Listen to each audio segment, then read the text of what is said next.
요한복음은 예수가 누구신가 하는 것을 증거하는 데 초점을 맞추고 있습니다. 오늘 24절에 보니까 유대인들이 애워싸고 이르되 당신이 언제까지나 우리 마음을 의혹하게 하려 하나이까? 그리스도이면 밝히 말씀하소서 하니, 그렇게 말씀하고 있어요. 자, 오늘 이 본문의 배경을 22절에서는 예루살렘에 수전절이 이르니 때는 겨울이라, 그렇게 말씀하고 있습니다. 요한복음을 유의해서 보면 예수님의 행적을 기록할 때에 이 절기적인 배경하에서 기록하고 있음을 보게 됩니다. 요한복음 2장에 보면 성전을 청결케 하는 작업이 나오는데 2장 13절에 보면 이때가 언제냐? 유대인의 유월절이 가까운지라 예수께서 예루살렘으로 올라가셨더니, 6월절. 6월절이 바로 뭐예요? 이스라엘 백성들이 애굽의 노예에서 해방되는 날을 기념하는 그날이죠. 절대로 10가지, 9가지 재앙을 내려도 항복하지 않던 바로왕이 10번째 재앙, 바로 바로왕으로부터 시작해서 그 나라의 모든 마다들, 장자를 다 죽이고 짐승의 첫 새끼를 다 죽이는 10번째 재앙. 근데 뭐예요?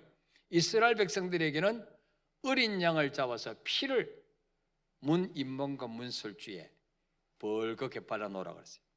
그래서 오늘 저녁에 하나님의 천사가, 죽음의 천사가 애굽 전역을 다니면서 장자를 전부 다 칠 텐데 그 문에 어린 양의 피가 있는 가정은 넘어가리라. 재앙이 넘어가리라. 죽음이 넘어가리라. 그래서 6월이란 말이 바로 패스오버, 넘어간다는, 재앙이 넘어가는 거예요. 아니 어떻게 어린 양의 피를 발랐는데 그 집에는 장자가 죽지 않고 짐승의 첫 새끼가 죽지 않고 저주가 넘어가느냐? 이것은 장차 예수 그리스도께서 6월절 어린 양으로 오셔서 십자가에 죽어주심으로 우리 모든 저주가 그 피를 믿는 자마다 패스오버, 넘어갈 것이다. 이거를 믿는 그 그림자로, 예표로 그렇게 하신 거예요. 그래서 바로 예수님이 이 땅에 오셨을 때 세례요한이 예수님을 보고 뭐라 말했습니까? 보라, 세상 죄를 지고 가는 하나님의 어린 양이로다. 바로 예수님이 이 땅에 오셨습니까? 저와 여러분의 모든 죄를 대신 짊어지고 골고다 언덕에 올라가셔서 십자가에 죽어주시기 위해서 오셨다. 그래서 예수님은 6월절 어린 양으로 오신 거죠. 자, 그래서 그 뒤부터 이스라엘 백성들은 6월절이 되면 잔치를 했습니다. 절기를 지켰습니다. 바로 우리를 430년 동안 애굽의 노예에서, 바로왕의 노예에서 시달렸던 우리들에게 참 자유를 주신 날이다. 해방을 주신 날이다. 그리고 뭐요? 우리 하나님이 노예에서 해방시켜 주시고 그걸로 끝난 게 아니에요. 내가 이제 지긋지긋한 노예 살에서 너희를 해방해 줬으니 이제는 너희 힘으로 살아라, 그게 아니에요. 그 노예에서 해방시켜 주셨을 뿐만 아니고 내가 너희를 위해서 준비해 놓은 너희의 조상 아브라함에게부터 약속하셨던 적과 꿀이는 가나안 땅을 너희에게 주리라. 그리고 그때부터 뭐예요? 하나님이 이스라엘 백성들을 광야길 가는 동안에도 불기둥과 구름기둥으로 그들을 인도하셨어요. 농사나 안 지어도 아침만 되면 만나를 내리셔서 그 만나로 먹여주셨어요. 이 만나는 완전식품이라고 그랬죠? 뭐 이 만나만 먹으면요 영양실조 안 걸려요. 뭐 비타민 C 따로 챙겨 먹을 필요가 없어요. 40년 동안 하나님이 의복이 헤어지지 않도록, 발이 부릅틀지 않도록, 신발이 헤어지지 않도록 하나님 책임주신 거죠. 그래서 6월절이 되면 절기를 지킵니다. 그래서 예수님이 성경에 보면 6월절을 3번이나 예루살렘에 올라가셔서 절기를 지키면서 기적을 베푼 이야기 나와요. 그래서 예수님의 공생애가 3년이었구나 하는 것을 이걸 통해서 우리가 알 수가 있는 거예요. 자, 그래서 요한복음 2장에도 보면 유월절을 앞두고 예수님이 예루살렘에 올라가셔서 그 성전에 가보시니까 성전이 온통 이거는 뭐 시장 바닥이에요. 양 파는 자, 뭐 돈 받고 오는 자, 뭐 그냥 온갖 잡동사니로 가득 찼어요. 그래서 주님이 노끈으로 채찍을 만들어서 양을 전부 다 쫓아내고 소를 쫓아내고 돈 받고 오는 자의 상을 엎으시고, 내 아버지의 집을 만민이 기도하는 집을 너희는 강도의 구렬로 만들었도다 하면서 성전 청결 작업을 하신 이야기가 요한복음 2장에 나오죠. 바로 이것은 유월절의 배경하에서 행해진 것이다. 또 요한복음 5장에 보시면 베데스다 연못가에서 연못 물이 동할 때에 제일 먼저 물속에 뛰어들어가는 자는 어떤 병이 걸렸든지 낫게 될 것이다. 바로 그 전설을, 그 이야기를 믿고 그 행각에 38년 된 병자가 기다리고 있었는데 주님이 그에게 찾아가셔서 그 38년 된 병자를 고치신 사건이 나오죠. 이때도 언제냐? 바로 유대인의 명절 때 예수님이 예루살렘에 올라가셔서 그 38년 된 병자를 고치신 역사가 일어납니다. 또 요한복음 6장에 보면 오병이의 기적, 보리떡 5개 물고기 2마리로 남자 장정만 5,000명 메고 12광주라는 기적을 베풀었을 때도, 이때도 바로 유월절이, 요한복음 6장 4절에 보니까 유월절이 가까운지라, 유대인의 명절인 유월절이 가까운지라. 그렇죠. 왜 주님이 주로 이렇게 유대인의 명절 때 예루살렘에 올라가셔서 기적을 베푸셨을까? 뭐 성경에 그 자세한 해석은 나오지 않지만 제 생각에는 유대인의 명절 때 가장 많은 사람들이 예루살렘에 몰려들어요.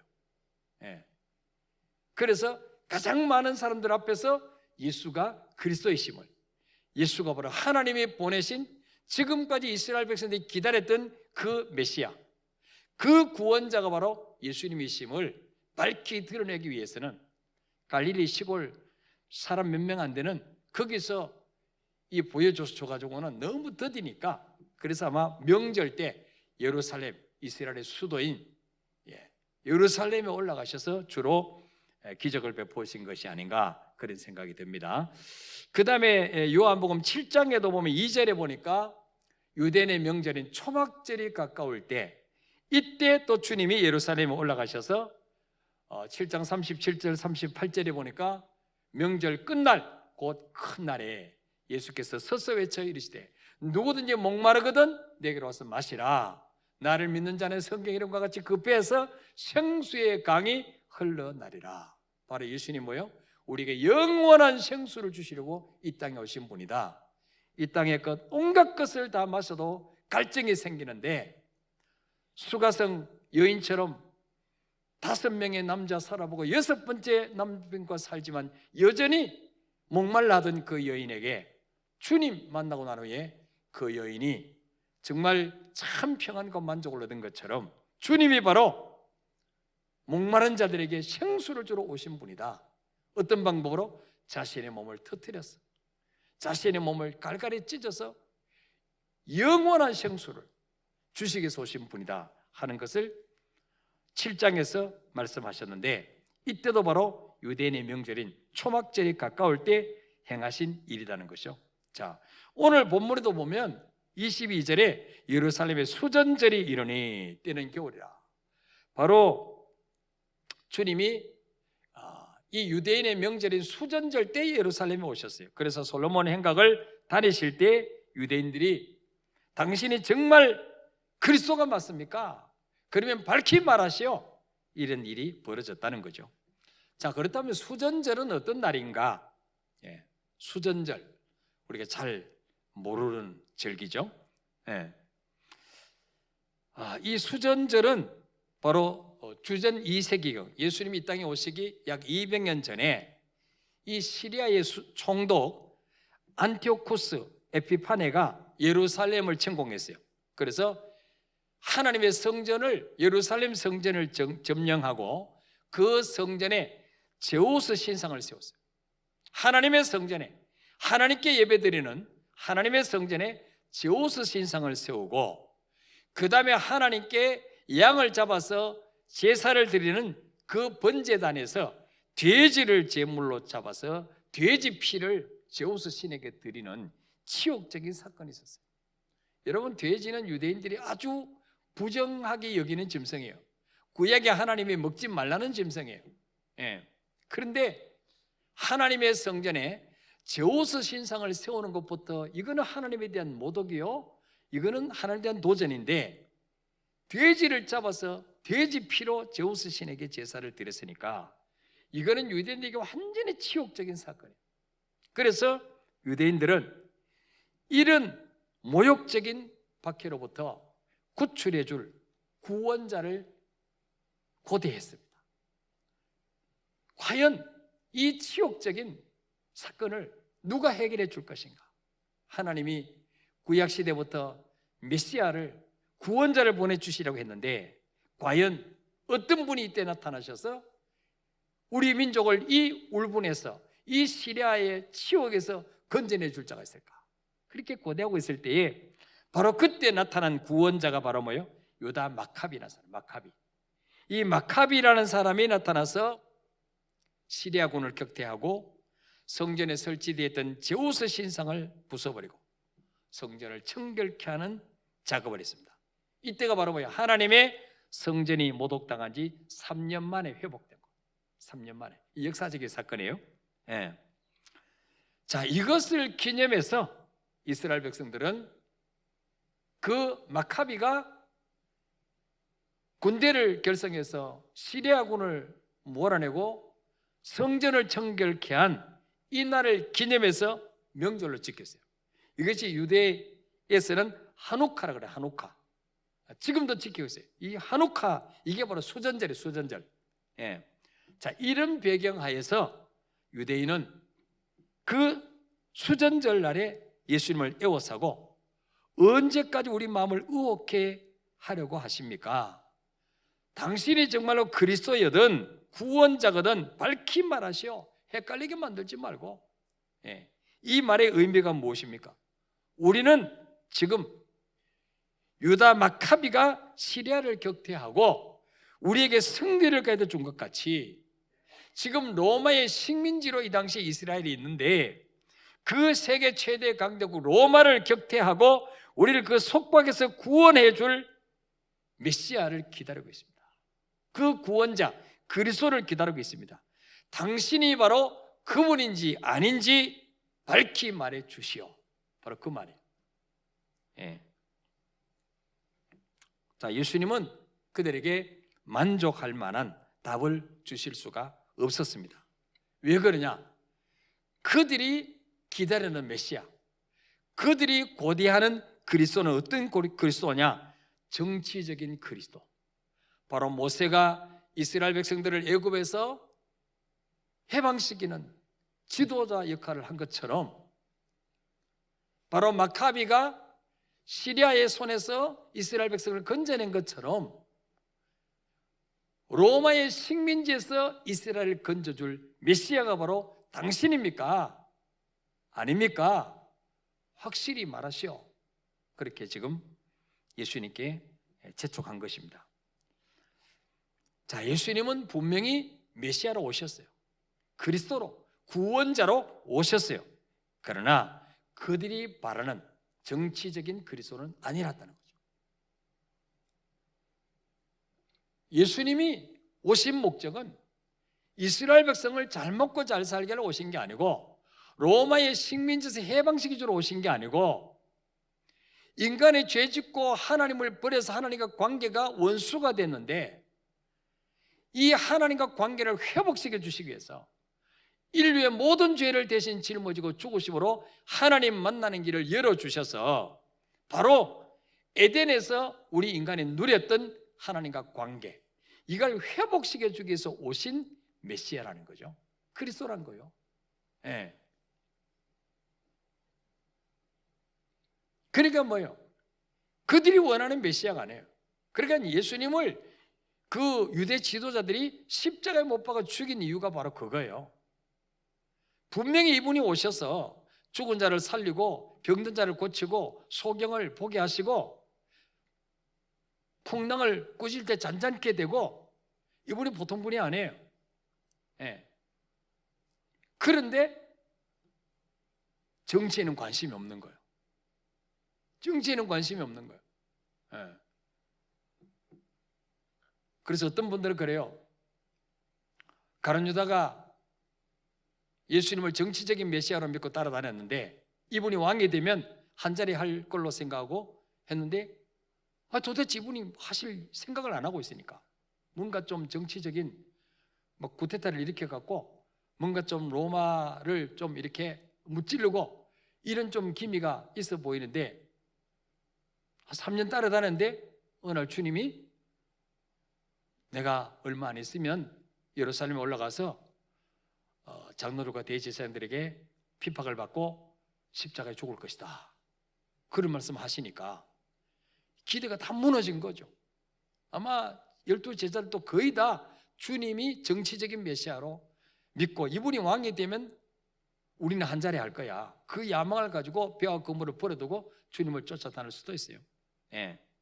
근데 그게 아니니까 에라 그냥 팔아버리자. 그러면 주님이 십자가에 못 박아 달리면 이때 좀 힘을 쓰지 않겠냐 이분이 딱 내려와가지고 아마 그래서 팔았을 것이다. 뭐 이런 추측도 합니다만은 그래서 주님이 오늘 25절에 말씀합니다. 당신이 정말 언제까지 우리 마음을 미혹하려 하십니까? 그리스도면은 밝히 말씀하십시오. 그랬더니 25절에 읽어볼까 시작. 예수께서 대답하시되 내가 너에게 말하였으되 믿지 아니하는도다. 내가 내 아버지의 이름으로 행하는 일들이 나를 증거하는 것이거늘 너희가 내 양이 아니므로 믿지 아니하는도다. 아멘. 주님은 지금까지 수없이 예수가 그리스도란 것을 구원하러 오셨다는 것을 보여주셨어요. 죽은 자를 살리고 병든 자를 고치시고 소경의 눈을 여시고 보리떡 5개 물고기 2마리로 기도하고 축사하고 떼어주니까 남자 장정만 5,000명 이상 먹고 12박으로 남는 기적을 베풀고 지금까지 이런 일을 행한 분이 없어요. 이걸 통해서 이분이 하나님이 보내신 구원자구나 하는 것을 보여주셨어요. 그런데 그들은 믿지 않았다는 거죠. 그래서 뭐예요? 내가 너에게 말하였으되 믿지 않는도다. 내가 내 아버지의 이름으로 행하는 일들이 바로 내가 그리스도임을 증거하는 것이다. 지금까지 예수님 외에 이런 능력을 베푼 자가 있었느냐? 없었지 않냐?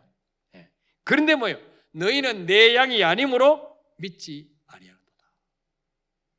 26절에 바로 이 말은 뭐예요? 예수님은 이스라엘 백성을 먹이시기 위해서 오신 목자라는 거죠. 목자.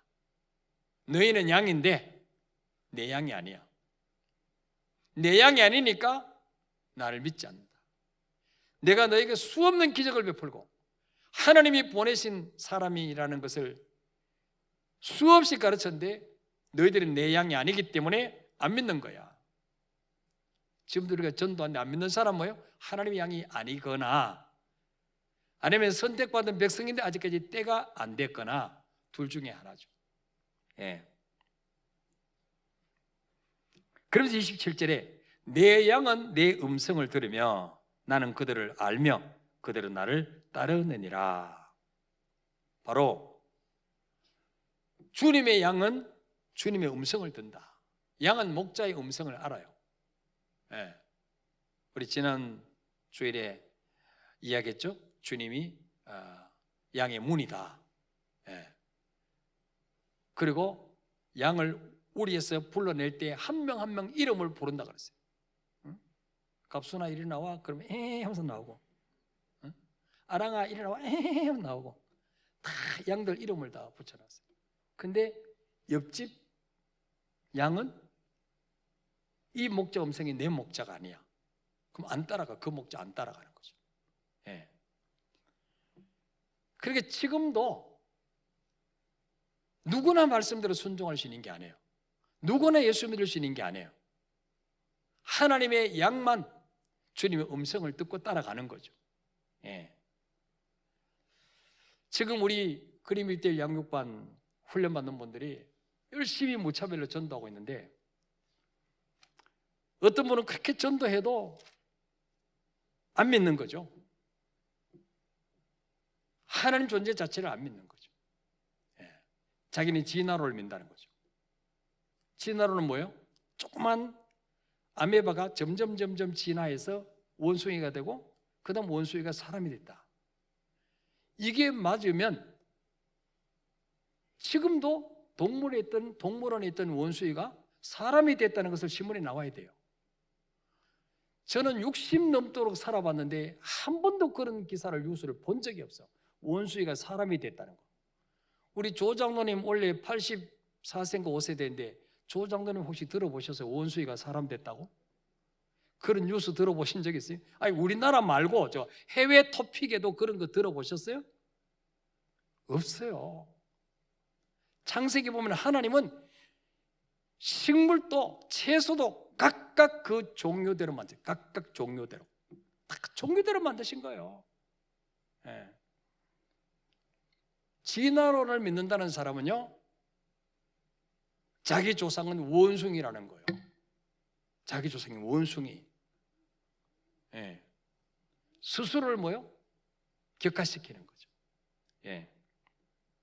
그래서 우리가 전도하다가 낙심하지 말 것은, 자, 데살로니가후서 3장 2절 한번 찾아보세요.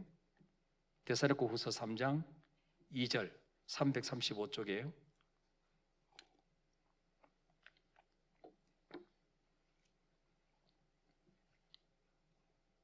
데살로니가후서 3장 2절. 자, 나왔어요. 화면에. 읽읍시다. 시작. 또한 우리를 부당하고 악한 사람들에게서 건지옵소서 하라. 믿음은 모든 사람의 것이 아니니라. 아멘. 따라합시다. 믿음은 모든 사람의 것이 아니니라. 다 믿을 수 있는 게 아니에요. 다 예수 믿을 수 있는 게 아니에요.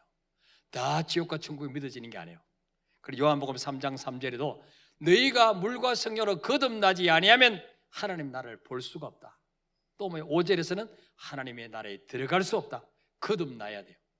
거듭나려면 어떻게 돼요? 예수를 영접하고 내 안에 예수님이 성령으로 들어오셔야 돼요. 그래서 그 성령님이 믿어지게 하셔야 믿어지는 거예요. 믿습니까, 여러분? 어떻게 피조물이 내가 컵을 만드는데 컵이 나를 알아요, 몰라요?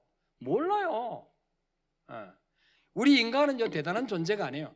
하나님 만드신 수억 가지의 피조물 중에 한 가지예요. 근데 그 하나님 눈으로 볼 수도 없고 만질 수도 없는데, 본 적도 없는데 어떻게 믿어지겠어요? 그래서 믿어지는 것이 하나님의 은혜라는 거예요. 믿습니까, 여러분? 하나님의 선택받은 백성이라는 증거라는 거죠. 내 아버지께서 부르지 않으시면 아무도 내게 올 자가 없다 그랬어요. 여러분, 오늘 성전에 나올 수 있는 것도 하나님이 부르셔서 오는 거예요. 여러분, 우리 최 장로님 집에 아무나 들어갈 수 있어요? 장로님 문을 열어줘라. 주인이 문을 열어줘야 들어가는 거예요. 물론 도둑놈은 이렇게 도시 가스 배관 타고 올라가지만, 그래서 그거는 도적교 절도라 그랬잖아요, 지난주에. 양의 문으로 들어오지 않는 자는 도적교 절도라 그랬어요. 강도라 그랬어요. 이 성전의 주인이 누굽니까? 예수님 아닙니까? 그분의 허락 없이 어떻게 여기 들어올 수 있겠어요? 하나님, 내 아버지 집에. 그렇죠? 그리고 또 우리 이제 그 양육받는 분들이 그래요. 나 하나님 안 믿어져. 천국 지옥 안 믿어져. 영접하라 그랬더니 당연한 거죠. 안 믿어지는 거. 당연하죠. 어떻게 하나님을, 형체도 없는데 영이신 하나님 믿어지겠어요? 그때는 뭐라 그래야 돼요? 당연히 안 믿어진다. 근데 인간의 힘으로는 죽었다 깨도 믿을 수 없다. 당신 노력으로는. 어떻게 하면 믿어지느냐? 그 예수님 내 죄 때문에 죽으심을 받아들이고, 그 예수님 부활하셔서 지금도 살아계시고, 그분이 당신을 구원하시려고 이 자리에 오셔서 마음문을 두드리고 있다. 내가 전하는 말씀이 바로 예수님이 당신에게 음성으로 들려주는 것이다. 이 음성을 듣고 마음문을 열고 그분을 내 안에 모셔드리기만 하면, 내 안에 예수님이 성령으로 들어오시면 그분이 믿어지게 해주신다. 천국에 믿어지게 하시고 지옥에 믿어지게 하시고 영의 세계가 믿어지게 하신다. 그렇게 설명해야 돼요. 그러면 내가 주님 십자가에 주님 내 죄를 죽으신 걸 믿습니다. 이 부분이 걸린다는 거예요. 그럼 믿습니다 하지 말고 믿고 싶습니다 해. 믿고 싶습니다. 어쨌든 당연히 천국 가야 될 거 아니야. 여러분, 예수 믿는 거 안 믿는 거 차이가 뭐예요? 예수 안 믿는 사람은 내가 죄 지은 대로 보응받아야 돼요. 그렇죠? 누구나 당신이 예수 믿든 안 믿든, 하나님을 인정하든 안 하든, 천국과 지옥을 인정하든 안 하든 당신은 하나님의 심판 앞에 서야 돼. 히브리서 9장 27절에 한 번 죽는 것은 정하신 것이요, 그 후에는 심판이 있으라. 반드시 당신은 하나님의 심판 앞에 서야 되는데, 그때에 당신이 지은 죄대로 보응받을 것이냐, 아니면 내가 지은 죄를 예수님이 다 이미 짊어지고 가셨기 때문에 예수님의 피로 용서받고 자비하시는 하나님이 계시는 천국으로 갈 거냐, 무서운 심판의 하나님 앞에 설 거냐, 이게 바로 오늘 당신이 예수님을 영접하느냐 안 하느냐에 따라서 이게 좌우된다고. 이걸 가르쳐줘야 돼요. 믿든 안 믿든 히브리서 9장 27절을 펴서 읽어줘야 돼요. 그래서 에스겔 3장에도 그랬잖아요. 우리가 악인에게 너 반드시 죽어 이렇게 살면 지옥 가, 전했는데도 그 사람이 안 믿으면 그 사람은 자기 죄 때문에 지옥 가지만, 그러나 내가 전하지 않아서 그 사람이 지옥 가면 그 피값을 너희 손에서 찾으라고 했어요. 그래서 우리는 뭐예요? 듣든지 안 듣든지 전해야 돼요. 그게 우리 사명이에요. 그래서 우리 전도훈련 받는 분들이 일주일에 5명씩 누구에게라도 복음을 제시해라 그랬더니, 오늘 보니까 뭐 중고등부 교사는 자기 반 아이들에게 그냥 페이스톡으로 전화해갖고 너 오늘 죽으면 천국 갈 수 있겠니? 막 이러면서 해가지고 또 3명 영접시켰다고 보고가 들어왔어요. 뭐 어떤 분은 자기 조카에게 또 오랫동안 연락 안 하던 그 친정 언니에게 전해서 영접시키고, 막 지금 오늘 안예배 때 설교한 것처럼 자기 어릴 때 자기 손을 잡고 교회 같이 데리고 다녔던 그 이모가, 막내 이모가 지금은 하나님 떠나서 사는데 살만하니까 암이 걸려가지고 죽음을 앞두고 있는데 너무 안타까우니까 그 이모에게 이 복음을 전해서 이모를 예수 영접시키고, 오늘 죽어도 어디 가겠냐 이모, 나 천국 가. 어떤 분은 권사님인데도 확신이 없어. 이 복음 전해갖고 이 연세가 들어서 귀가 잘 안 들리는데 막 옆에서 고래고래 소리 질러갖고 전하고, 처음에 어머니 오늘 돌아가시면 어디 갈 것 같아요? 하나님이 알아서 하시겠지. 하나님이 알아서 하시겠지. 그게 뭐 내 힘으로 되냐? 아니에요 어머니, 너 복음 전하고. 그래서 영접기도 따라하고. 이제 예수님 어디 계세요? 내 마음속에 있어요. 이제 오늘 돌아가서 어디 갈 것 같아요? 천국 가지. 여러분, 구원의 확신을 가지고 사는 것과 확신 없이 사는 것과 차이가 뭘까요? 확신 없이 살면요, 죽음 앞에 섰을 때 엄청 두렵습니다. 어디 갈지 모르니까 엄청 두려워요. 불안해요. 불안. 확신을 가지고 있으면요, 찬송하며 갈 수가 있어요. 이게 차이예요. 그래서 우리는 때를 어떤지 못 어떤지 복음을 전해야 된다.